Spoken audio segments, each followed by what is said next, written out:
disobedience to court order is that any public officer who has sworn to uphold the Constitution ought to be bound by the rule of law and obedient to court orders. And so, if you have sworn to obey court orders and then the Constitution, observe the rules and provisions of the Constitution when you are being sworn in, and you now turn out to be acting contrary to that uh, oath you have taken, I think the proper thing, if it is a president, he should be impeached. If it's a governor, the governor should be impeached. It's clearly an impeachable offense. And I also think that the court should be more assertive of the authorities by committing those that breach court's judgment or did not obey court judgment to contempt, commit them for contempt and send them to prison. And even if the order is not obeyed by the IG or the police authorities, let it be on record that these officials have become ex-convicts, that they have been asked to be taken to prison or to the rehabilitation center.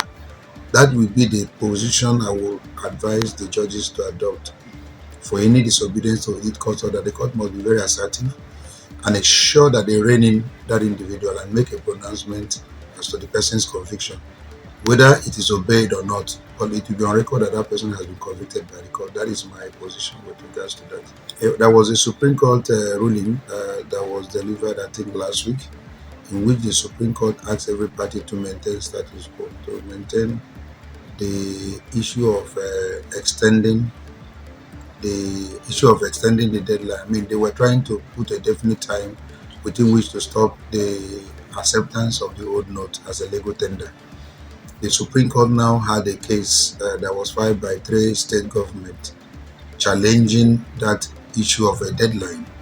And then the court had affidavit of urgency, and then in an interim order asked that that deadline should not take place on Friday, being 10th of February, until the matter that is before the court is determined. That is the position.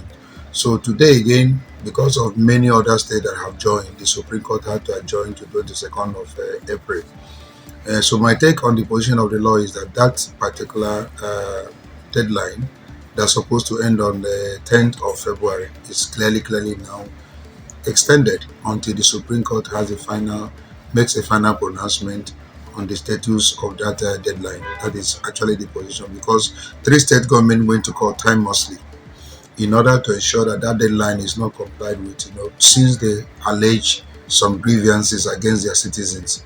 And so the Supreme Court listened to them, and then with hearing their own side only, because of the issue of urgency of the matter, had to place an order that that particular extension the deadline should not be enforced until the matter is determined by the Supreme Court. So for now, the deadline is still not still in abeyance until the Supreme Court says the final thing concerning that position.